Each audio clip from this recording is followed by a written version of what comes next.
The change curve is derived from the work of Elizabeth Kubler-Ross, who observed the process people went through to cope with death and bereavement. Although an extreme form, bereavement shares commonalities with all other changes in that each involves letting go of the past and engaging with a different future. The curve has been applied to many types of change, including those within an organization. Let's take a closer look at it.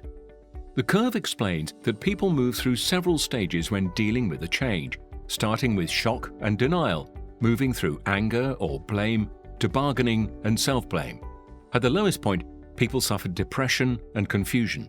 After this period, things begin to improve and people first accept the change and then begin engaging with it to solve specific problems it causes.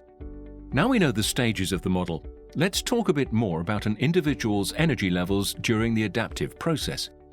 After the initial shock of learning about the change, people may try to avoid engaging with it in the hope that they can prove the change is not real or not necessary. This stage is often accompanied by a burst of energy, but is temporary in both performance and morale.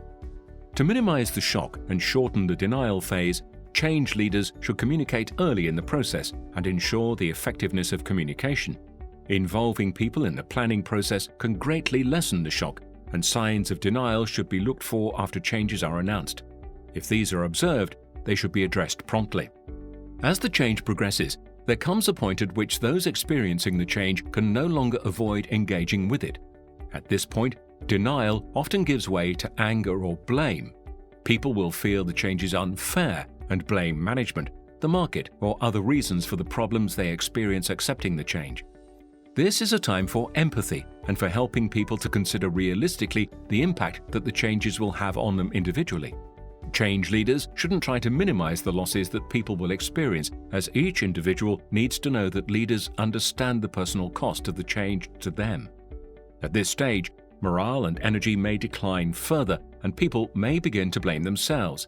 This may include bargaining or looking for ways to preserve the status quo. For example, people may take on additional work to delay or avert the threat of redundancy. During this period, personal support and empathy remain important. An effective response will include effective line management, sharing concerns in peer groups, and opportunities to contribute to planning how changes are implemented. Good, active listening can be a powerful tool to help people deal with any unwelcome consequences of change. So far, the process has been driven by an attempt to hold on to the existing situation or revert to the former one. Energy, morale, and performance may fluctuate, but will probably follow a downward trajectory.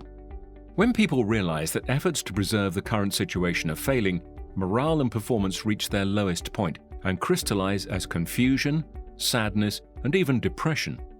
Empathy, active listening, and good support structures are probably the most effective responses to this phase of change.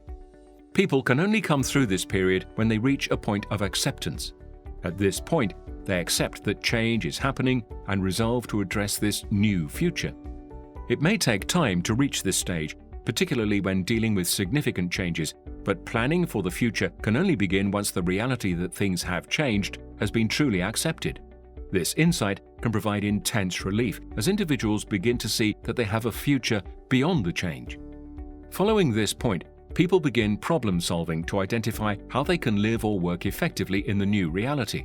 This allows people to try out new approaches, make new discoveries, and eventually to integrate these into our habits and routines.